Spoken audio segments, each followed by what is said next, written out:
Welcome back, Retail Therapy. My name's Will DeFries. Barrett, Dudley, how are you today? I'm doing okay. I'm sitting over here, just sipping on a cold brew, recovering a little bit from ye old 4th of July. Mm-hmm. But overall, I'm feeling all right. Yeah, I mean, we're doing the rare July 5th Friday recording, which not a lot of podcasts are putting in that kind of work. No, this is grind boy shit. It's all about that mentality. I as an insider, I've been quite enjoying all of the Sunday Scaries 4-day weekend out of office Friday memes. Because a lot of people do have to work today. Mm-hmm. And even though we're pushing that narrative, you specifically are pushing that narrative that this entire 4 days is about nothing but rest and relaxation. You yourself not 100% living that truth. Yeah, sending that out, scheduling that out from the office on July 5th does not feel good. But we don't just sit here and record on Friday, July 5th. With no reason. Right. Part of the reason we're doing this is because I will be out all next week. And so, if I have to work one day out of the next 8, I guess I can suck it up. That's and okay. Just do it. Yeah, that's okay. I think we'd be remiss today to not make a formal introduction for one Randy Trimbacki, who has recently been written up by the New York Times style section. Wow. Hey, Mom, I made it. Look at me. Do you mind if I read a little passage from your Please. from your write-up, Randy? Please do. Okay. Here, probably should have had this up first, but that's okay. Well, You've left me no choice but to mansplain women's fashion, Randy Trimbacki told viewers on TikTok in May. Gesturing around the empty space where he would insert an image of a mini dress from Shein, Mr. Trimbacki, a 30-year-old podcast producer based in Texas, named some features of a sundress, fitted top, flowy bottom.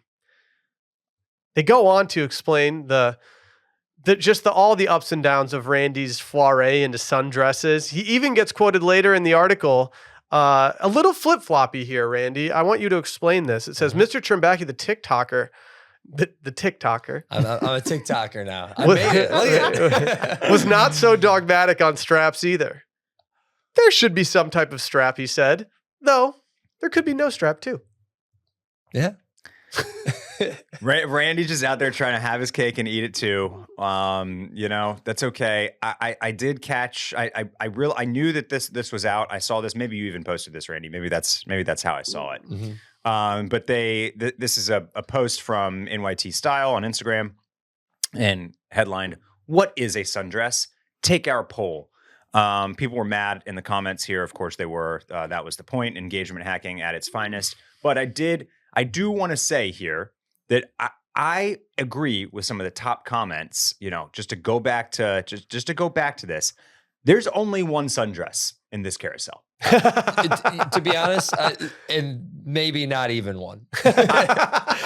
As the resident expert, I don't think any of those are really that sundressy.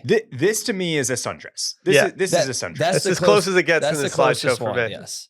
For what my brain tells me what it is, that's the closest one in the slideshow. Yeah. Everything else, not really, not so much. So I think actually who was wanting to have their cake and eat it too was the New York Times style section. But that's okay. Randy you're getting quoted, and that's huge. That's huge for you. It's huge for us. I'm proud of you, Randy. Hey, Yeah. What was the process like of getting interviewed by someone from the New York Times? Was it like did they email you, reach out, do a phone call?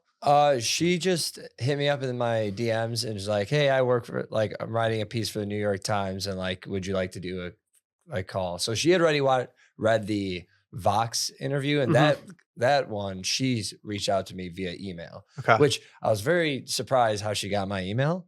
I'm not sure. Maybe she just Googled it and found it out. I'm not sure how she, but DMs, that makes more sense because clearly my content's right there. Yeah.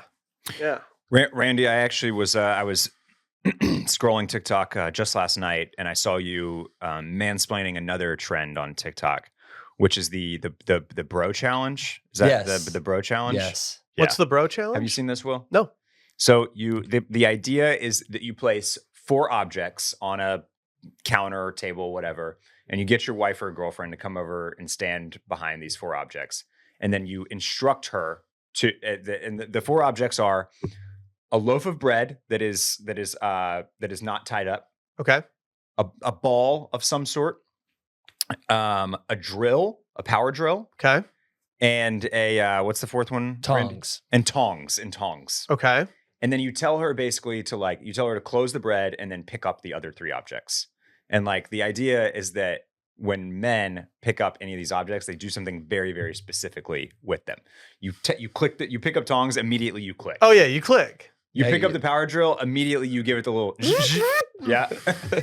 You pick up a ball, immediately you like tossing it to yourself a little bit. Yeah. And the closing the bread is, I think I'm getting this right. It's a spin and a tuck. Spin and tuck. Spin and tuck. You don't mess with that little twist tie. That's what are we doing here? No. Okay.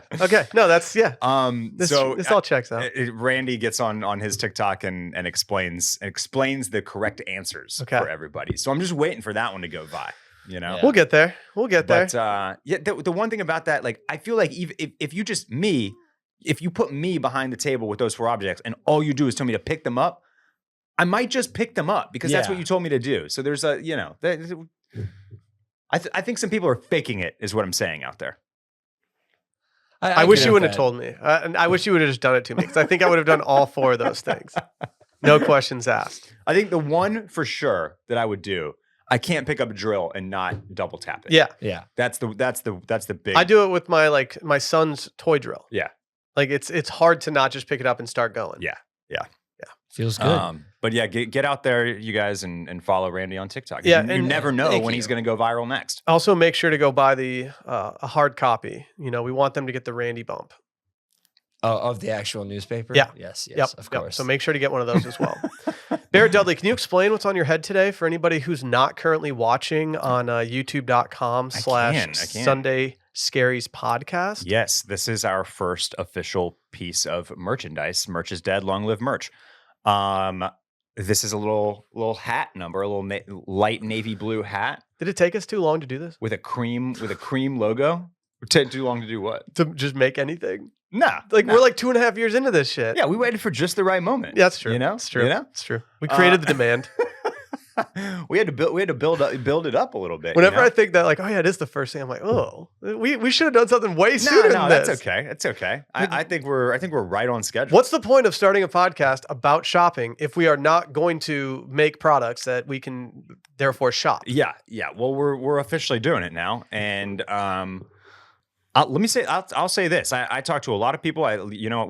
How many different blank hats do you think we tried before we landed on this one? That was one of the things. We went through about 6 months of going through blanks and getting really annoyed with everything. Yeah. And we finally found one where we were like, ooh, this is perfect for summertime. This is a nice, 5-panel. Like it's nice. It's got the pinch crown. It's it's not too low. It's not too high. The color's great. Our off-white cream bone logo pops off of this thing. If you're trying to point out where the inspiration for the logo is, just Google vintage Prada ads. That's and right. Or vintage Prada logo, and you'll see something very familiar. Shouts to Ricky for dialing this thing in for us. As always, Ricky Prosper. And these should be available very, very soon. Yeah. So like we said, today is Sunday. I'm out of town all week, and I don't want to sell these just because I want to immediately ship them. And so we're going to launch them sometime in the week after. And so I just want to make sure that the people get them, they go out almost immediately for them. And I just don't want there to be like a week of waiting time for anybody. If I sell them before I go on vacation, I will think about it at every waking moment. Like, we got to get these hats out. Right. These hats are just sitting there. I got to get these hats out. Yeah. So we're going to wait. But if you do want first access to them, it probably will be going to the newsletter. And so make sure to go subscribe to that at retailpod.substack.com. That's where you get emails about this kind of stuff. That's where you will hear about the new scented candle that we're going to do.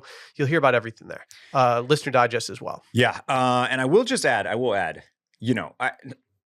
this is our first product. We don't really know what to expect demand wise. So we didn't get that many of them. So if you want one, go quick. About 4 times as many people signed up for the newsletter when I promoted that it would be getting Yeah. released through there, Okay. compared to the hats that we actually bought. And so I do have a little concern, but that would be, like, we would need 100% buy through rate on that. So I don't think we're going to get that. And honestly, if they sell out in like 2 minutes or whatever, or even a day, we'll just get more. I think it's very easy for us to get more. Did you guys get more or less than the Noah Timex watches? Probably about the same. Probably about the same. Do you want to, can I pull back the curtain a little bit on this? Please. So Timex posted a slideshow of Slam's laptop the other day. Okay. And they tagged me in it. And so that opened up the DM conversation. And I said, I did something thirsty as hell. And I don't normally do this, but I did something thirsty as hell. And I said, so y'all got any of those Noah tanks sitting around? And they said, no, we unfortunately do not. But if you want anything else, let us know. And I was like, damn it. I shot my shot. Okay. I felt alive being in the DMs for like the first time in a while, like waiting on a response. Dude, like I haven't felt that in like a decade. Yes, yeah, that could have been huge. Yeah. But you should ask them for a couple of those Timex that I threw up on the wish list a week or two I bet we ago. can do it. Yeah. Yeah, I bet we can do it. I haven't dived in yet. It's a lot of watches to go through. Yeah. The algo, by the way, boy, it knows that we've been looking at tanks because It knows. It's like half of my explore page at the moment. I'm getting suggested like beat up $1,000 ones from like resale websites at this point. Like they know that not only do I want one, but I refuse to spend any money on it. So they're like, here's this really shitty one. You can rehab it. There is a replacement band on it. I'm like, whatever. Vintage is in, man. Let's talk about Muggsy real quick. Muggsy makes damn comfortable clothing for guys everywhere. They started by reinventing the jeans game in 2015, and now they make the best jeans, chinos, tops, and joggers ever. They work exclusively with some of the best designers and manufacturers around the world to deliver the finest quality fabrics directly to your door. Randy and I were even in Chicago last week in their store, and we were poking around, grabbing some of the stuff off the rack. You're pretty much in love with their new pullovers. The 5% cashmere stuff that they have just like blew me away. I can't wait to get some. Randy's been talking about it ever since. The stuff is great. It's all made from buttery soft, patented stretch materials that look stylish but are insanely comfortable. Never too baggy, never too tight. And they've even got over 18,000 5-star reviews from dudes of every shape and size. First-time customers can get 20% back on their first order right now. All you need to do is head to Muggsy.com and enter your email, and your discount code is automatically added to your cart. That's 20% back on the only jeans and pants you'll ever wear again. Free shipping, free returns on every single order. So the only risk is never knowing how great they truly are. Barrett. Yes. We missed this on our last episode. I think we got a little overwhelmed, but I do want to return to it because this is something that I'm going to start doing in my normal life.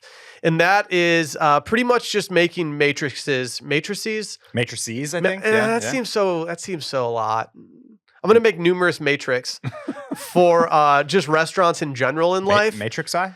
Infatuation NYC, which is an Instagram account that talks a lot about restaurants. They put out a matrix of a lot of popular restaurants in New York City. And on this matrix is incredible to skippable. And then good luck getting a table to walk in anytime. Are there any restaurants on this list that like stick out to you that you've been to or you've heard about in New York that are like, oh, this makes sense from my experience? So yeah, I'm certainly familiar with a lot of these restaurants on this matrix, based on, not to always bring up the comments into everything we talk about, but look, I read the comments. Okay. They did a good job of being divisive here because people were absolutely miffed that this restaurant per se is down close to skippable. This is a Michelin star, and people were riding for per se in the comments. I'm not super familiar with it. I've heard about it. The ones that I've heard of mostly are honestly in this incredible / good luck getting a table section. Yeah. This is where Carbone and Polo Bar both reside. I've never tried to get a Carbone Resi, and I'm far less interested in the Carbone Resi than I am in the Polo Bar one. The Polo Bar one's a better Resi, I think. I think Carbone, there are so many restaurants that are copying Carbone at this point and doing a pretty good job of it that I almost don't feel like it's necessary to go to Carbone. Yep. Le Bernardine is a really famous French restaurant. I think I've heard of like Lucali and Tatiana. Fort Charles Prime Rib is the furthest left on good luck getting a table. And based on the comments, it might as well be a private club. It's so hard to get into. Like, so now naturally that's near the top of my list. Yeah, unfortunately, my sister-in-law and my brother-in-law had one of their first dates there, and so whenever they go to New York, it's almost like a procedure to try to get a reservation there and go back and kind of enjoy themselves. And it's like, well, great. How are we going to get this reservation? Maybe they got in before it like exploded. Perhaps. Yeah. Perhaps. I think the people who, I think the person who put this together actually was just snubbed for like a bar seat at Per Se one day, and they were just like, "All right, well, I'm going to make an entire matrix about it."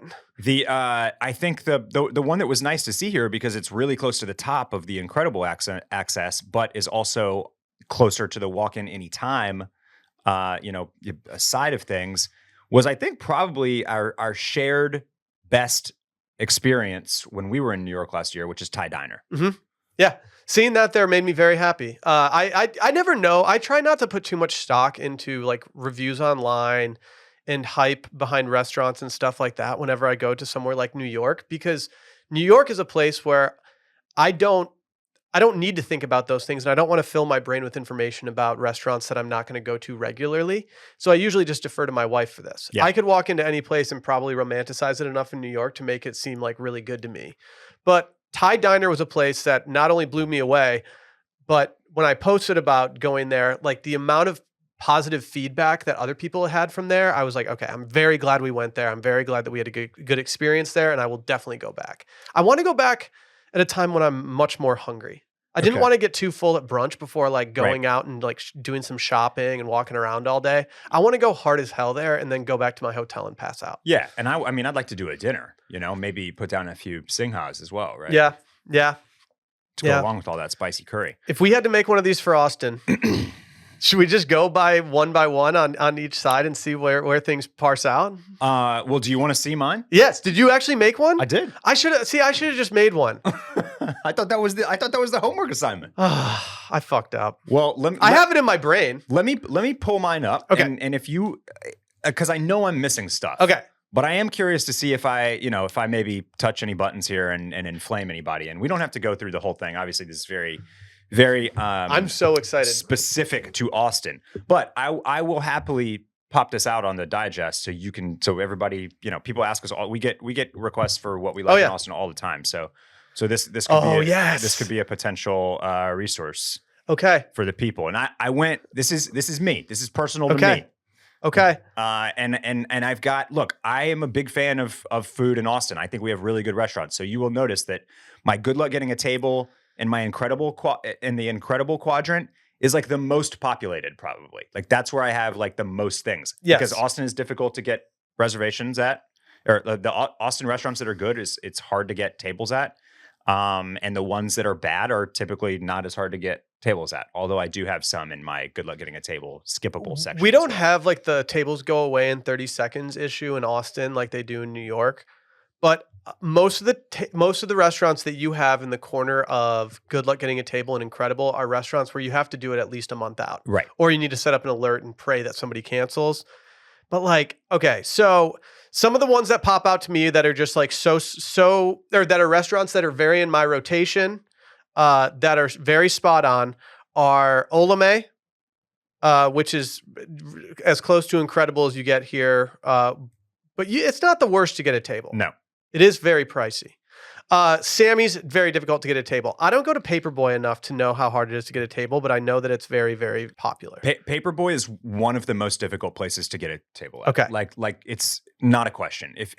The problem is it's exclusively like a daytime restaurant. They do not do dinner service. And so the opportunity to go there is extremely limited. It's like Saturday, it's Saturday and Sunday basically. And so you're like 8 weeks out to get a Saturday or Sunday reservation. If you want to go at like on a Wednesday at like, 8:30 a.m., great. Yeah. You got it. But getting a weekend brunch reservation there is borderline impossible. I just started laughing because I saw right in the geographic center of this, you have Pecan Square Cafe, Okay. which is absolutely always the first place that pops up with available reservations on OpenTable in Austin, but is still a place that people do enjoy, but it's always got availability for some reason. So I'm actually going to Pecan Square Cafe tomorrow. Okay. It'll be my second time. We went the first couple of weeks that it opened, and that's a restaurant that is one of the newer spots from like the restaurant group that kind of owns Austin, called McGuire Mormon Lambert's, MML for short. But the reviews for it are really, really good now. I was kind of disappointed when the first time we went, but I was in the first couple of weeks that it opened, and I didn't think it was great. But the reviews are really good for it, and like you said, it's like you probably couldn't get a reservation for tomorrow night right now. Yeah, but like probably next Saturday you could. The restaurant group McGuire Mormon that you just talked about probably heard the same feedback that circulated throughout probably all of our group texts and dinner conversations about people thinking that like, oh yeah, Pecan Square, it's fine, it's whatever. Yeah. And I think they probably remedied it, because ever since I've heard that, I've heard people being like, no, I really like it now. If there's any real Austin heads here, you're gonna have to do some explaining for Perla's being toward the skippable side of things and not toward the incredible side of things. But I'm interested to hear this. When I was first living in Austin out of college, I lived on South Congress, basically across the street from Perla's. So this was like 2009, 2010. MML was then MMH, and Perla's was like their first big crown jewel of a restaurant, and it was my favorite restaurant in town. Amazing fish, amazing setting, amazing everything. That patio that they had right on South Congress was new and shiny and great place to hang and sit out at. And basically for the last like 7-8 years, I feel like as South Congress has gotten so popular and as all of their other restaurants have exploded, Perla's has just rested on its laurels for the last close to a decade. So I don't think that's where the best chefs are. I think the fish is often overcooked at this point. Their patio is in desperate need of a spit shine. Yeah. And I just like I would no longer suggest, like I can't in good conscience send people to Perla's anymore, and yet it's still not. It's like you can go. That's why I have it over closer to walk-in anytime. And I think that is reflective of its current status, the fact that it's not that hard to get into anymore. My brain tells me that Perla's is not skippable. My behavior is completely the opposite, because I don't remember the last time I actively tried to get a reservation there and went there and sat down and did whatever. Yeah. Any time that I've been there in the last 4 years has been a time when I'm walking by and I'm like, oh yeah, we could go in there. Like, let's go get a beer, a cocktail, and some oysters. And and we'll just do something like that. But it's like, it's not something I seek out anymore. There's other seafood places that are great. They kind of like the better version of Perla's exists. Like they have Clark's now. Yeah. You know what I mean? I go to Clark's every other time. Which is every other time. Which is way better food, way better environment. Yep. So. Yep. I'm going to put around to the right of Matt El Ranchos for the real ones out there. Yeah. I'm going to put Bill's Oyster in there, because it's truly a walk-in anytime spot at this point, and they don't take reservations, which is, obviously feeds into you being able to walk in at any time. They might take reservations now, but I know that they keep a significant amount of tables there for walk-ins. Yeah, that's a good one for that upper right quadrant for Kanji has gotten easier to get into, and I'm glad that you reflected this on your thing. I haven't been in a minute, but I'm very much craving it lately, as I've been craving Caribbean food like crazy. Yeah. Let me talk some trash real quick. Yes. Because on the other side of the kanji coin, which I love kanji. It's reflected here, where I have it. But same restaurant group, Emmer and Rye, one of the worst meals I've had in the last. Never been. Yeah. Always a place that I see on the open table where I'm like, I don't know. To be honest, this is unfair. But when I see a name like Emmer and Rye, I just kind of like write it off. I'm like, oh, well, this restaurant started in 2008 and had a really good run for like 5 years. And now it's just chilling. All of that is pretty much true. Yeah. And then Abba, this is the one that I'm salting the most, really. Very, very difficult reservation and pretty close to skippable based on all of my experiences there. It should never be that hard to get a reservation to eat hummus. Yeah. And I'm sorry, but the way that I've been treated as a walk-in at that restaurant before, just to have a drink, it was like I was being yelled at to like of where I needed to go, where I was allowed to stand, everything. And I was just like, yeah, I'm probably not going to make any reservations myself here. I'll go there, but I'm not going to be the one putting my neck out for it. Anything else I'm missing here? Very top right, incredible walk-in. You forgot the Chili's on 45th. Yeah, 45th and Lamar yeah, Chili's. That is a good walk-in spot. Bartlett's isn't in the appropriate place. It is kind of tough to get in there sometimes around like peak dinner time on the weekend and Sunday. Okay. But I will say that if you do want to walk in there, there's probably a good chance that there will be a bar spot open before a table's open, and the bar is just as enjoyable as everything else in there. So you might as well just do it. What's your food order at Bartlett's? Depends. I have several. It's all pretty decadent. The one mainstay in my order is usually a loaded baked potato. Okay. But Sally and I, last time we went there, we split the kind of Asian ribeye, and then we did the. But a lot of times I will just do either their fish sandwich. They have a good French dip. They have just great steak in general. If my wife goes there with her friends all the time. Mm-hmm. And I will get to-go food from there all the time. And my to-go order is simply a loaded baked potato with everything and a side of the steak that they put on the Asian salad. You can get a side of it? Just the side of the steak. And it's so good. And every time that Sally orders it from one of the waiters or waitresses, they look at her and they say, that's a great order. Yeah. And I'm like, yes, Okay. I know it is. That's I know that's the there you go, secret menu hack right there if you ever find yourself at Bartlett's. Yep, yeah. And part of the reason you have Clark's at good luck getting a table is because even if they have a bunch of tables there, they might just tell you that they can't seat you. That's and correct. Just tell you to leave. That's absolutely correct. Yeah. It's always a fun game to play. Yeah, they basically like want you to take out your ID and show them that your address is in Clarksville. It's like I'm like, hold on, there's a million tables here. I'm going to be out of here in under 2 hours for sure. No, those aren't available. No. Those aren't available. No, there's people sitting there in 3 hours. Yeah. Please do not sit down there, sir. Can we talk about something that's been ruining my life lately? Of course. Socks. What started this was mainly just me thinking about it all the time and trying to deal with it. But then a New York Times article that came out just kind of solidified that it needed to be talked about on the podcast because it's really just kind of drawing a line in the sand here. And we draw a lot of these lines on this podcast between millennials and Gen Z, mainly because we are millennials. But it's pretty much saying that if you're wearing no-show socks, you're a millennial. And if you're wearing crew socks or above, you are a cool Gen Zer. That's right. Famously, I've been wearing socks every single day since Emrata said that she would kick a guy out of her apartment for not wearing socks. Yeah. I'm admittedly wearing loafers today. She said she wouldn't even give you the time of day if you were wearing if she could. Yeah. She didn't even buy real estate in my brain. She just put her flag down, and I decided that I was going to wear socks for the rest of the time. And now every single time that I go into my sock drawer, I start thinking about this, and I don't know what to do because it's difficult. Like, what socks are you rocking with this summer? All right. I feel so somebody somewhere on, because this is really like, you thought that this was just like gonna like go away, like, oh yeah, it's this thing, like Gen Z is like the taller socks and millennials but no, it's just like this thing has legs. Like I see people talking about this constantly. That was good. That was good. But okay, I think the voice of reason here. Not to make this boring, but like it's very time and place centric. Now, overall, here's what I agree with. Here's what I very, very much agree with. If you're trying to do a no-show sock, but I can see the sock, you're a chuggy millennial. Yeah. That is the big one. That's the biggest thing.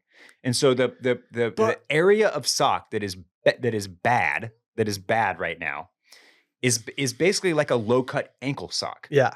Now, I'm not going to tell you to stop wearing those at the gym. I don't care. Like, yes, that might brand you as a millennial versus a Gen Z, but it doesn't look bad to me to have that low cut sock with a running shoe or at the gym. I won't judge anyone for anything they wear to the gym unless it's just not athletic. Here, I'm coming around. This is for the YouTubers out there, okay? All right, Barrett's walking around. Oh, okay. Okay, so you can see now, right? Here, can you reach up in front of? Can you put your leg in? Oh, there we go. Randy's moving the camera. Can you? Okay, right. This is for the YouTubers out here. We've never done this before. No. Does it look like I'm wearing socks? No. Can you see my socks? No. Randy's saying no. I cannot see it. Guess what? I'm wearing socks. These are the Stance Gamuts You cannot see them. Okay. So do you feel chuggy in these? No. Okay. Even from the top down, I can't see my socks. That's what I'm going after. I want it to look like I don't have socks because it's summer, it's hot. This is a low cut, like casual shoe, right? Like I don't like sometimes I'll wear taller socks with these, but sometimes I don't want to. Okay. Sometimes I want the no show. One of my major issues is that I like wearing the no-show, and I don't wear the no-shows that stick out at the top and are sitting there. Like these are true no-shows that should never be seen by anybody. But I also wear some pretty dainty shoes. Yeah. I wear some Vans. I wear whatever. And like in the Vans, sometimes you can see just like a little sliver of it, but I'm still at the point where I'm like, I don't care. I'm just going to deal with it. Okay, so let me tell you another story. This past weekend, we were going to get some ice cream on South Congress or whatever. I was wearing Vans, and Vans slip-on specifically can be difficult because the vamp is kind of low. Yeah, it doesn't come up super high. Mine are essentially cut like a slip-on. Yeah, and I put on my daintiest no-shows, my the ones that go real close to your toes. But then when I was doing like a little step in front of the mirror. And my heel would slide out a little bit, and you could see the sock. Yeah. And I just said, I can't do this. I cannot be seen on South South Congress. Yeah, I did. Yeah, I used to go only barefoot, but the van started obviously they started to smell to the point where it's like, is this worth it? But if I'm like, if I'm just running some errands, maybe doing a coffee run or something like that, like I would have gone with those socks. But the fact that I may have been seen out and about, I could not risk having that no-show flash when my heel lifted out of that shoe. Because you're connected to the screen, can you pull up the different names for the different cuts of socks on Google image search? Okay. Because I want to go through some things right now just for clarity purposes, not only for me, but for the listeners. When the only socks that I have right now in my wardrobe are crew socks and no-show socks. I've been wearing crew socks a little bit out, trying to not look like a chuggy millennial. But whenever I wear my crew socks with some shoes out, I feel like I'm a chuggy millennial because I'm a chuggy millennial trying to be a Gen Zer. Okay. And it's just a dangerous thing that I've gone into. Randy and I have had several conversations about socks in the studio. So mid-calf / crew, those are the same. Yes. And that is not the over the calf, like the dress sock, or what some of our generation would consider to be a pretty dress sock. Well, now when we get into like dress sock, now we're just talking about like what type of material it is. Yeah. But yes, generally a dress sock goes higher than like the crew sock. The crew sock for me, I want it to hit right below where like I would snap my Achilles if I was playing basketball. Like maybe a little higher than that, but like I want it to be in the mid range of my ankle. Yeah. I don't want it to be too high. I don't want it to be touching my Achilles or my calf at all, because if it's touching my calf, it's just going to make my legs look really short and lame, and I'm going to be wanting to wear no-show socks instead. So some of my favorite socks are what is actually referred to as a quarter sock or a quarter crew. Yeah. And a lot of them, again, they're harder to find though. They are harder to find, and then the length varies a lot. But every once in a while, you'll find like a quarter crew that's like a little bit longer, and that's like the perfect length of sock because it doesn't. This is weird, but I found that cycling socks fit that very well. Yep. There's a company in Austin called The Athletic. Not like it's just like the publication, but it's called The Athletic, and they do cycling stuff, and they do it with Will Bryant, who was on Sunday Scaries, and the way that their socks are perfect for me. But they're high end cycling socks, so it's hard to justify spending that. Yeah. On stuff that like I don't wear all that often, or that I know I'm just going to make smell really bad. Yeah. I don't know. Socks has always been a tough one for me. Right now, this one right here that they're calling a liner or an extra low cut. Like this is the danger. Put them away. And I look, I'm not telling you that I don't have a bunch of these in the drawer and that I don't still wear them on occasion. But you need a the end goal with that sock is to not have you don't want like a centimeter poking out. Yeah. That's the bad look. So I only wear these for one purpose and one purpose only. What's that? Golf. Yeah. Okay. It's just more comfortable. I don't want more fabric on my body. Yep. I want to get some sun on the legs. Right. And I'm not proud of it, but yeah, you'll see me in those playing golf. That's good. because It's a great golf sock. Yeah. That's yeah. You can't have a too low of sock playing golf because if you do, like dirt gets into the Yeah, shoe no, and that's it no stops good. it. And so you have to have something And higher. God forbid it slips down under your foot. Can't have like it. They do sometimes. No, Can't that's- have it. Yeah. And then if you go quarter or crew on the golf course, you're going to end up with just an awful tan. Yeah, exactly. I do have a friend who's a tennis instructor, and he will rock the crew sock, and he has one of the most aggressive crew sock tans you've ever seen in your entire life. But it's like it's so him and so whatever that it's Yeah. like, you know what? Yeah, he's the tennis instructor with the crew sock tan. It's kind of sick, actually. Yeah. Today's episode is also brought to you by Fontainebleau Las Vegas. I've found myself in Las Vegas a lot lately, probably because of Dead & Company shows, but I've ended up staying at Fontainebleau, and it's just a phenomenal, phenomenal hotel. What I like most about the hotel, if I'm being honest, is probably all the restaurants and bars. They have so many different places you can go eat, and every single time I sat down at any of them, I was blown away by everything, especially the cocktail service at these places. You've probably seen the viral video of a steak getting brought out bottle service style. That's from Don's Prime, atop the Fontainebleau. Or no, I'm sorry, that's from Poppy Steak there. They also have Komodo, which is just an incredible like Asian restaurant. They have a place called China Club where we had some Peking duck. That was absolutely delightful. But my favorite bar on the property is actually called Azul. It's just great. Vibes everywhere. If you're in Las Vegas, go check out Fontainebleau. If you want to book a room, go to fontainebleaulasvegas.com and do so. Barrett, let's talk partying. Let's do it. I'm ready. This is ripe for conversation.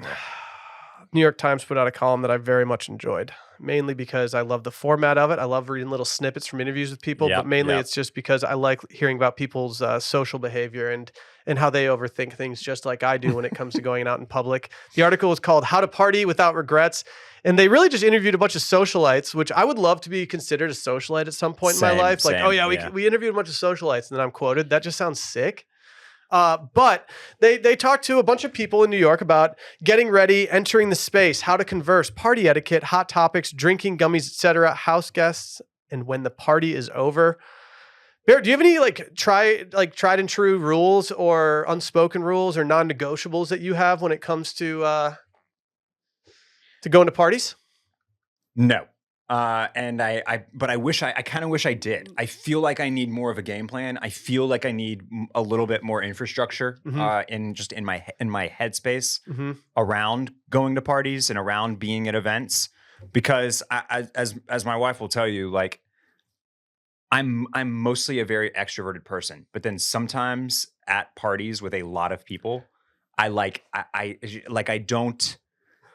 not as like boisterous as you might expect me to be. I will kind of like go into a bit of a shell or like stay in the comfortable areas rather than start, as somebody in this article calls it, working the room. Well, they said I think it was Rufus Wainwright said that you needed to split up as a couple and attack both sides of the room. So I'm curious how Sally would feel about that, because Laura is very anti that. I am not allowed to do that. I am not allowed to do that.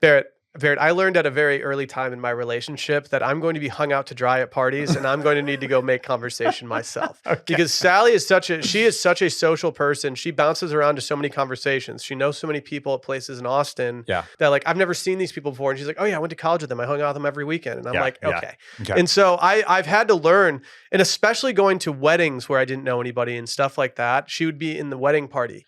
I got very good at being able to just like enter conversations that I have no business being in and lingering for a few. And I feel like I know when my time to leave is. I don't really have anything particular that I do. The only time that I'm truly intentionally late is to like a house party. Like I like to show up 15 minutes after what they say. If they say show up at 7, like 7:15 seems very reasonable to me. I don't want to be the person that's like there while they're still getting ready and like doing stuff. I know. I like that bit of advice quite a lot, because a lot of people pride themselves on being prompt or think that being on time is the polite thing to do. But when somebody is hosting you, especially at their house, you give them that extra 15-minute grace period, even a half hour, because chances are they are last minute scrambling to finish everything by the time that they stated. And so having a little bit of that, like, just that wiggle room right there for 15, 20, 30 minutes is like, that is the gracious thing to do. I love that bit of advice. But let me spin that into like, I saw a reel on this the other day, and I almost put it on to the rundown for us. But then I decided that the answer was so confusing and there wasn't a clear right answer that I just ignored it. But what is the right thing to bring to a party? Well, I have this up right here because it says, stop bringing candles to people's homes. We all know they're regifted. There are so many candles any house can take. You can bring as many candles as you want to my home. Bring them all. Bring them all, and I will be a happy camper. That being said, I get where they're coming from with this. I think scented candles are kind of getting something. But like, okay, bringing a bottle of wine, fine. I don't know. I don't expect people to bring a bottle of wine to my house just because I invite them over. Yeah. I don't always want people to bring a bottle of wine unless Right. they actively want to drink it there. Yeah, Like, okay. if you're going to bring a bottle of wine over, I would prefer that you open it up and drink it, and maybe I have a glass of it. But like, you don't need to, that's not the price of entry to come to my house. Okay. I wouldn't just invite people just solely, and I don't judge people if they don't bring anything. Well, and so the basically what's happening now with all of these very like typical kind of host gifts is that there are now a ton of reasons to not bring any of these specific things. Like for the wine right now, like your taste, a person's taste in wine is very specific, and a lot of people like let's be honest, like people are drinking less. Mm-hmm. So maybe they don't want 6 random bottles of wine sitting in their house as like from this party that they hosted. Oh, I'm pawning off my good alcohol on my house guests. I'm like, Right. no, drink the high end stuff because it's been sitting. I've moved it twice now, and I'm tired of moving it. So the wine thing's a little bit weird. I think, like you're saying, the right thing to do is bring something that you like, that you think is good, but then don't be scared to open it up or have the host open it at the party. Mm-hmm. But then again, like apparently, like that this is also a dangerous territory at like a nice dinner party because the host may have selected wine that goes with the meal that they intended to serve, and now you're like stepping on their toes. The candle thing, a lot of people like again, very specific. The scents that people like. Some people don't like overwhelming scents on candles. Some people don't even want to burn candles anymore because of the toxic burning, whatever. Like there's just so both of those things, which I think are the fallbacks, now like have a conversation around them where it's like maybe don't. And so then you're like, what do we like? Flowers? Am I bringing flowers? Am I bringing like a $10 Starbucks gift card? Like I like this. Rebecca Gardner, event planner, interior designer. She said, when you accept an invitation, you have an obligation to bring something. You can be the most beautiful person at the party who brings glamour. You can be the person who brings an expensive wine, or you can bring a sprinkle, which means you sprinkle joy or wit or personality to a party. You have to bring something. I don't hate this. If you're not going to bring a bottle of wine and you decide that you're just going to be the most fun person at the party and you're going to help me, dump ice into a cooler, or you're going to help me whatever. Yeah. If you're that person, that's going to mean a lot more to me than somebody who brought a bottle of wine and sat on the couch and didn't like do anything. But if I see you scrubbing some dishes at the end of the night, like that means a lot to me. Sure. And that's pretty charming to me for you to reach out and help out. That's a good friend move. Okay. But I do like to try to bring something to parties. And usually it's not me who takes that on. Usually it's my wife. But I do think that the pressure isn't there as much as it used to be. Like the expectation isn't there. It does. I do feel like the expectation is less. Yeah. Than maybe our from our parents' generation. Mm-hmm. Yeah. Mm-hmm. Mm-hmm. Liz Lang, she gives a hint here that I was glad to read. She said, you don't want the person you're speaking with to think you want to move on to someone else better, but you don't want to spend the evening sequestered in the corner with just one person. After a few minutes, it's polite to excuse yourself by saying you want to refresh your drink, which is my go-to move. You have to. Yeah. You have to. No, if I'm having a conversation with you, I don't know why. My brain is going to your cocktail hour at your wedding. Okay. I mean, I was bouncing around talking to a fair amount of people. Yeah. But it was kind of one of those things. Like this is if I have half of a drink left, well, guess what? You're talking to me until this drink is half left. And if I'm having a good time, I will stay there and linger with you as long as I want to. But the second there's a lull in that conversation, I'm probably going to be, all right, I'm going to go get a drink. Yeah. You want anything? Yeah. Please don't say yes, because that's not the point of this. But yeah, that's kind of the move. That's kind of the move. One of the most polarizing things from this that actually inspired some follow-up columns was the expectations of taking shoes off at the party. Okay. Rebecca Gardner said, please don't ask people to take their shoes off when entering your apartment. It's rude. And this caused the biggest outcry in what Barrett likes to refer to as the comments. How do you feel about this? Keep in mind, these people are all in New York City. I'm certainly never going to host a party where people are expected to take off their shoes. I do not. I don't care about we'll clean the floors, we'll do whatever. Do you know what sounds painfully awkward and weird? Everybody standing around the house in their socks. Yeah, or their bare feet. Let's not. We're not little kids. Yeah. Like it's just let people keep their shoes on. Yeah. Like I don't think it's rude to ask people to take them off, but I think it's like, okay. Yeah. Plus, I'm trying to get the full picture of people's fits. You know what I mean? Yeah, exactly. I got to see the shoes that you paired with that skirt or those pants. If somebody was at my house, I'm more likely to ask one single person entering my house to take their shoes off than I am like a party. It's too much to take on to sit there and be like, "Hey, you taking your shoes off? Like, can you take your shoes off, please?" Hey, Plus, you need like a whole closet for all the shoes. Yeah, yeah. What if somebody walks off with my shoes? You got the barefoot people. Yeah, there will be barefoot people in your house. You don't want barefoot people in the house. You just don't like. I don't want you barefoot in my house. Maybe try and figure out what the sock game is. True. Well, I mean, God forbid I'm wearing the no shows that are actually no shows. Oh my God, you can't walk around in those. You have to go barefoot. Yeah, and then you ask me to take my shoes off, and now suddenly you're going to see my embarrassing no shows. Yeah, there's going to be a little like wad of socks in my pocket all night because I'm too embarrassed to walk around those dainty little boys. Someone said I never sit spouses together. You see your spouse all the time. How do you feel about this? I like that. How do you feel about group dinners with this? I like that. If we're sitting down and you have taken the time to arrange us in a seating arrangement, look, you don't have to put us on opposite sides of the table. You know, maybe you give us a little bit of lifeline by having us across from each other, but one away. But yeah, let's. I like mixing it up. I do too. Yeah. I do too. I sat at a dinner the other night where no one sat next to their partner except for me, and that was just kind of by accident. Right. But By it default, really kinda. did. It really did. And I also think the requirement needs to be that you cannot sit two spouses across from each other. Like, I love my wife. I think she's beautiful. But I do sit across from her at every single meal that I ever eat. And so, like, I don't want, and that really creates like a two-way or a one-way street of conversation right there. They need to be separated. Like, I just think it's essential. Yeah. Yeah, you don't want those straight lines across. You need some diagonals to like get the play going, basically. Mm-hmm. Yeah. Mm-hmm. What about phone use? If I'm at a party, I'm doing everything I can to not take out my phone. And if I am taking my phone out, I know that I'm in a situation where I'm with like one person that I trust. And I'm like, all right, I can take this out real quick and see what's up. I think that is, look, I feel as addicted as anybody to this brick in the pocket. It's a test. I treat it as a challenge, because sometimes that's what I have to do. I'm like, you are not going to take your phone out.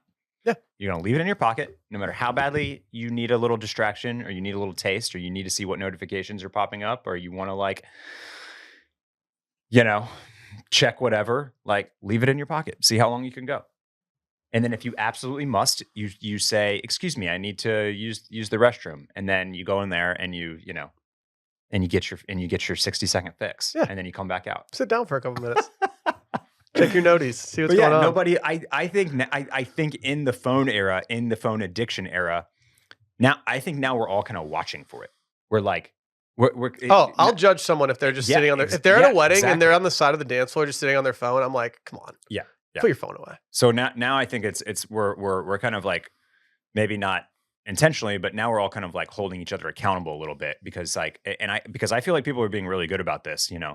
Like I went to a dinner with a bunch of coworkers from Howler, just kind of like a little team dinner earlier this week, and like everybody was very good about this. Like nobody got their phone out. Mm-hmm. That's not what we're here for. Mm-hmm. And so now it's just like you can kind of take cues from other people. If nobody has their phone out, you shouldn't have your phone out. Yeah, it's very straightforward. Yeah. How do you know when the party's over? How do you signal to your guests that it's time for them to get the hell out? So I feel like I'm the wrong person to ask here because I feel like in general, you know how Michael Scott, he says that he goes against the grain. He thinks that only good friends show up to a party, ergo de facto show up to a party early, become really good friends. Like that's a famous Michael Scott quote. Well, I actually believe the opposite. I actually feel like the people that get to hang out late after the party has ended, those are the close friends. Mm-hmm. And sometimes the most fun part of the party is like once the riffraff has dispersed and it's only like, the 6 to 10 people left, that's like the fun part. So I don't. A bottle of nice stuff comes out, and you're like, oh, okay, we're in real player hours right now. Yes, yeah. These types of parties happen so rarely now that it's like I'm not really in a rush to be like, okay, party's over. Yeah. Like I get it. If this is happening once every, like, 2-3 times a month, you're going to party, like there's like a rotation of house. Like, okay, yeah, you want everybody out by 10:30, 11, whatever, fine. I think you just have to be, if you do find yourself in that position, I mean, honesty is best, but also I think you can generally pick up on the clues of what the host wants. If the host goes to grab that nice bottle, you're allowed to stay. For sure. My brain's going to a Christmas party we went to a few years ago, and a lot of people had dispersed. The hosts were like, hey, we'll open up another bottle of wine if you guys want to hang out. And there were 3 of us that hung out with the 2 people that threw the party. And it was that moment that I was like, I overthink friendship stuff all the time, like meeting new people in Austin, whatever. But it was at that moment that I was like, okay, they really like us. Yeah. They're not going to bust out the nice wine and have us and goad us into staying. Invite you to stay. Yeah. But if somebody's lingering at like a party that I have long enough, then they're comfortable with me enough that I can feel comfortable saying, all right, I'm hitting the hay. Like if you're hanging out with me, you probably know how I operate, how I move. Like if the lights start coming on, or if the lights just go totally off, if the TV goes off and we're like, there's something on in the background, that means that like, all right, it's shut down. Yeah. If the muted generic sports game that I put on to like have some type of visual in the background's off, then it's time to go. If somebody turns the music off, I feel like that's a good sign. Yeah. I've never ended up in the kind of nightmare situation of somebody is hanging out that you don't know that well. Mm-hmm. And they're overstaying their welcome. Yeah, I haven't either. I haven't. I haven't dealt with it in my like adult life. Pouring another scotch, and you're just like, oh my God, how do I get rid of this? We would deal with that kind of stuff in like our 20s and stuff, where it'd be like, why is this person still fucking here? who? How did he even know that this party was happening? Like, who is this? Whose friend is this girl? Always a question. I don't know. You could always do the Midwestern way where you just slap both your knees, go, well. that's the cue. Yeah, that's a pretty good sign. Yeah. That is a good way. Oh, I don't know. It's such a long article with so many talking points that like we probably could have done an entire like offshoot episode on party behavior. There's just a lot going on. But luckily for us, we don't have to worry about that because there's a much more important story brewing. And that story is of Gwyneth Paltrow's Hamptons house. It's rocked the internet in the last, 48 hours. Apparently someone has pooped all over the guest quarters of Gwyneth Paltrow's Hamptons house. And it's been reported by Pop Bitch, a newsletter that I was not familiar with until now. Dumois ran with this. Oh yeah. And now it's starting to come out that it was, I feel bad. Do we even have confirmation that it's him? No, we don't. But look, Elle is reporting that this is the prime suspect, so I don't feel bad, saying his name on the podcast. Can you imagine if this happened to you? No, I really cannot. Like, this is so messed up. Hold on. Look, I've never heard of this guy. Have you ever? Well, the reason apparently we've never heard of him is because we are not famous enough to be friends with him because apparently he's just famous with like all these people. I'm going to get his name wrong because it's similar to... let me read the Dumois. Yeah, read the Dumois. Editor's submission. Subject, that was a shitty thing to do. Message, an NYC-based wordsmith did something really ... shitty at a certain A-list actress turned entrepreneur's beachside abode. And this rumor is making its rounds around major Hollywood heavy hitters. After a pretty crappy incident, this permanent friend of didn't even bother to clean up after himself, but instead left money for the cleaning staff, forcing them to scrub away at the walls, ceilings, and floors, which was allegedly the evidence of a wild night. Once word got back to the owner, who was less than amused, she flipped out and told 2 uber-famous friends all about it at a lunch date. Now, this rumor is making its way through Hollywood. Talk about an explosive exit. The 2 friends, by the way, the alleged involvees, Gwyneth Paltrow and her Hamptons house, and the 2 famous people that she told, I find this kind of funny too, are Jerry Seinfeld and Larry David.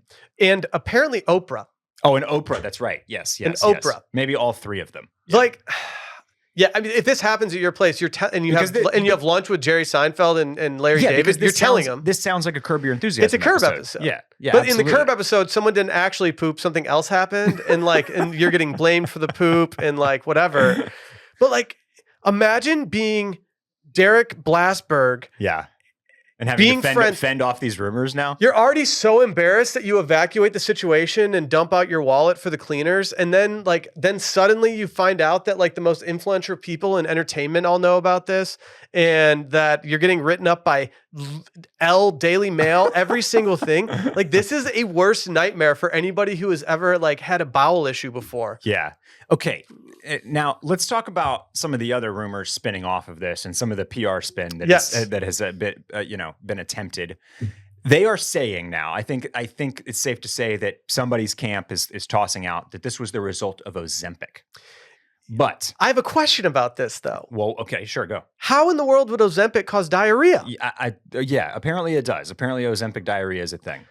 But you don't have anything in your system, right? Your system's empty because you're not eating very much. You can't just you're not doing full body explosions.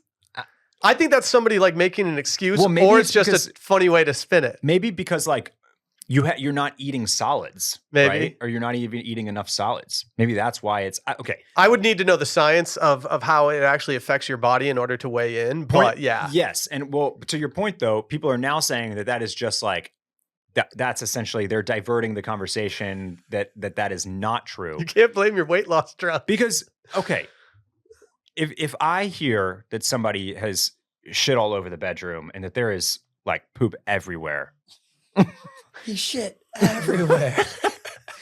My mind's going to drugs, right? How do you have it? How do you have a situation where it's getting on the walls? Okay. Can I explain this? Yes. Okay. So I had a misstep at a very important event at one point in my life, and I broke something at this event. I was fortunate enough to have somebody have a similar situation to this happen that completely remedied my situation, because I was officially no longer in the most trouble, and I got in no trouble at all. If anything, they were thankful that I came out and said what happened, and they were like, well, you're in luck. Somebody messed up way worse. And from what I gathered, what happened, I'm being very vague for a lot of reasons here. Okay. Because of what happened, or because of how I was told what happened, was that the person had too much to drink. They threw up. Okay. And it unfortunately, when they threw up, they lost control of everything. Okay. And in the cleaning up of trying to do that, they were still doing things, and it became it just spiraled. It became an overwhelming situation where you don't know what to do. Okay. You could easily convince me that's the exact thing that happened to this guy. All right. And I don't know if this happened to me, I think I would try to clean up everything I could possibly clean up. But then I'm imagining myself with all these sheets and all these things from my room, and I'm running around her Hamptons house, sneaking around corners, trying to figure out how to do it. Then you're trying to figure out how to work the washing machine. You're praying that it is even going to get out, because you're I don't know what's on here. It would just be the worst, most anxiety-inducing thing in the world. Leaving him, I need to know how much money he left for the cleaning staff here. That's what I need to know. You can't invite him back if he actually did this. You're exiled. You're out. You're out. Yeah, I think so. Yeah. He needed to know when to leave first. He should have done going back to my place. I just have this feeling that he was macro dosed on mushrooms or something. Yeah. You know what I mean? I just started freaking out. Yeah. Yeah. Well, you just never know what happens at these Hamptons parties. Lesson learned.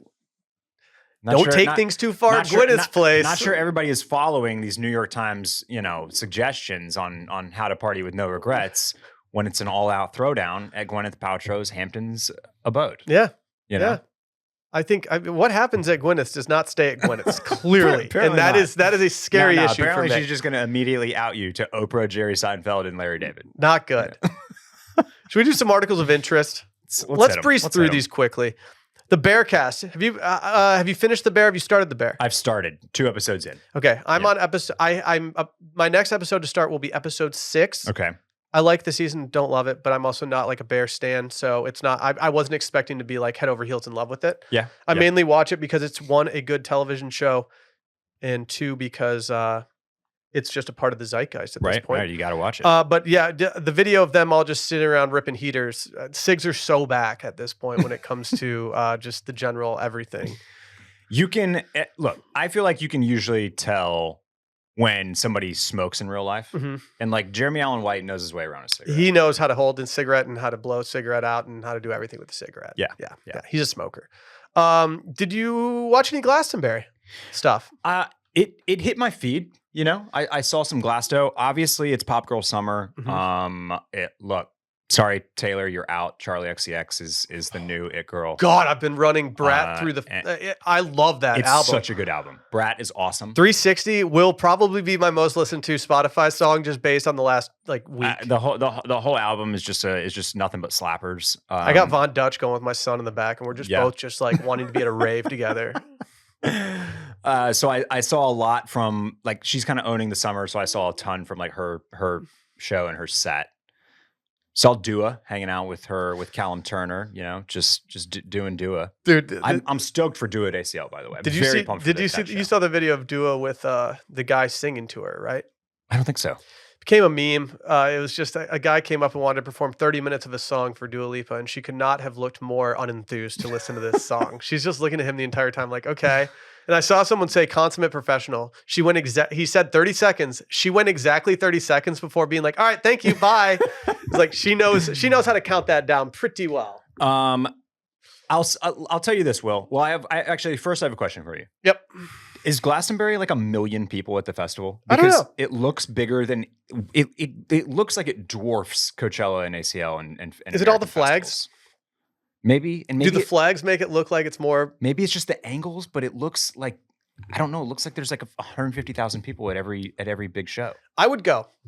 Well, so that was my next thing. Is I think Glasto has now usurped Coachella for me as like I want to go to this festival.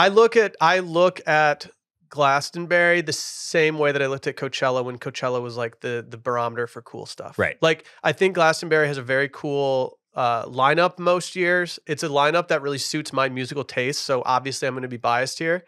But I look a lot to that for stuff as opposed to Coachella, which just seems very Instagrammy and TikTok-y. I agree. Glastonbury seems like people are legitimately there to have a good time and see some good music. I mean, the Brits just know how to do it. They do it better. You know? Yeah. I mean, Paul Mescal's thighs were out like crazy. There you go, Randy. He's testing you.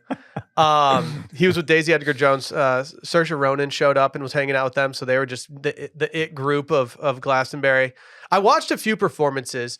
If you want to isolate any of my favorite performances, LCD Sound System, All My Friends was great. All right. Block Party Flux was good. I don't know. There's a bunch of like they put up so much content on their. I think it's on the BBC Two or something like that YouTube page. But if you just search Glastonbury 2024, like there's so many good videos from that. Like even the Coldplay performances, I was like, okay, yeah, this would be fun. I would go to this. Coldplay was another one. I mean, it looked like there were 200,000 people in the crowd for them. You know, should we punt these next two? Because I feel like we could actually like talk these out more. I think we could. I think we can punt these. Okay. I won't bury the lead. I'll like it's they're about traveling and styling tips, and I think sometime very soon because we both are traveling abroad next month. I think we need to do a whole little thing again. I mean, Should we do an inventory list of what we're packing? Yeah, I think because I want to. I do. I want to. We're testing ourselves again. Barrett's going to Europe. We're going to Europe, and we're packing all carry-on again. And we, inspired by you, are going to attempt love it. Yeah, it's 11 nights, and we're going to try to do carry-on only. I think When we did it, Barrett, I wore every single thing that I got at least once. Yeah. And most of the stuff I only had to wear once, and the stuff that I rewore, I went in knowing. Yeah. And I'm so ready. But I do have questions for you. I know people are interested in our travel tips and what we're packing for Europe. So yeah, maybe week after next, we hit that. Yeah. So no episode next week. Week after next, we'll cover these. We got two different things here: styling stuff and some travel tips. So we'll hit those next week. Cool. Next episode. Yeah. Let's do wish list items. All right. You want me to start? I do. I have the need for a swimsuit. Luckily for me, I don't need a swimsuit because I don't have any. I'm actually very, very much a fan. Bonobo sent us a swimsuit recently because our friend Barrett had already purchased one, but they sent us some. I absolutely love the one that I got from them. Yep. And it's inspired me. My wife even said when I put on the Bonobos one, she looked at my old one that I wear all the time and she said, yeah, that one looks pretty cooked compared to your new ones.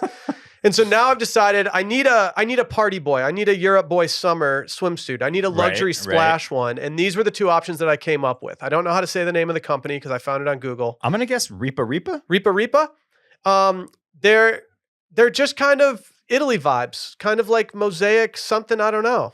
What? You just look concerned. Is this like company like white nationalists or something? No.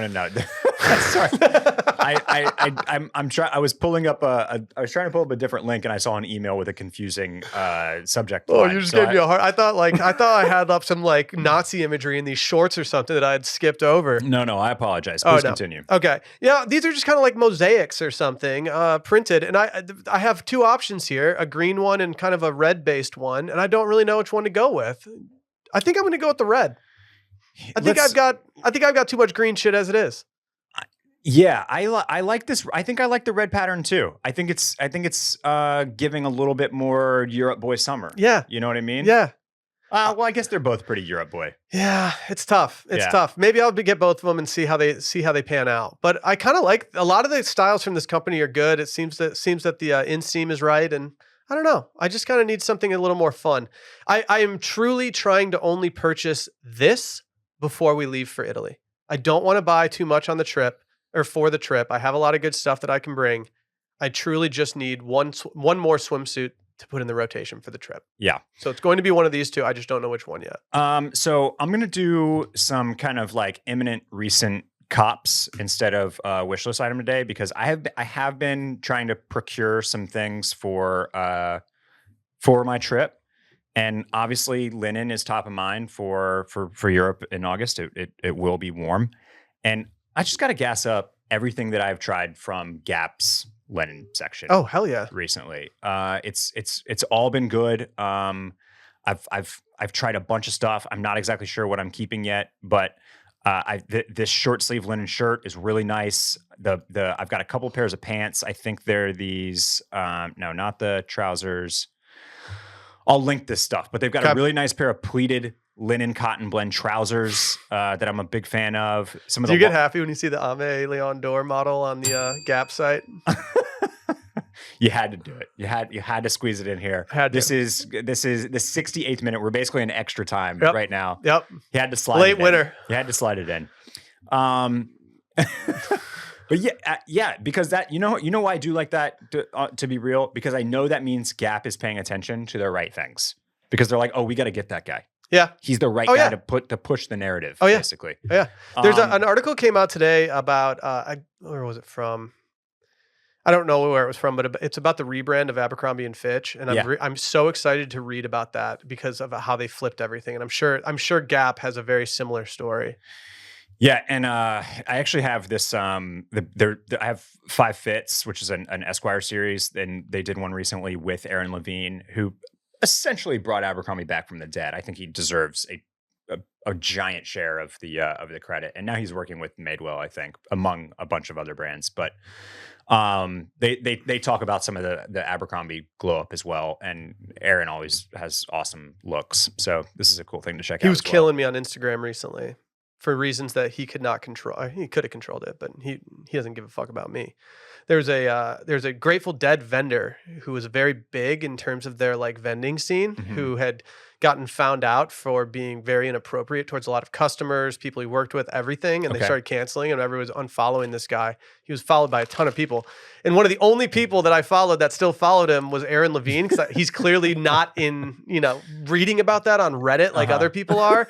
And I was like, God, Aaron, unfollow this guy. Everyone else is unfollowing him except for you. That's funny. But I was like, why am I getting mad at Aaron Levine right now for unfollowing a Grateful Dead merch guy that was perving out on girls? Gotta cut him out. You gotta X him out. But so what I'm gonna do is I'll just link to some of my Gap purchases that I've really enjoyed and will probably keep. Because one of the things I want to talk to you about in a couple of weeks is, I don't know if you want your nicest stuff on the Europe trip.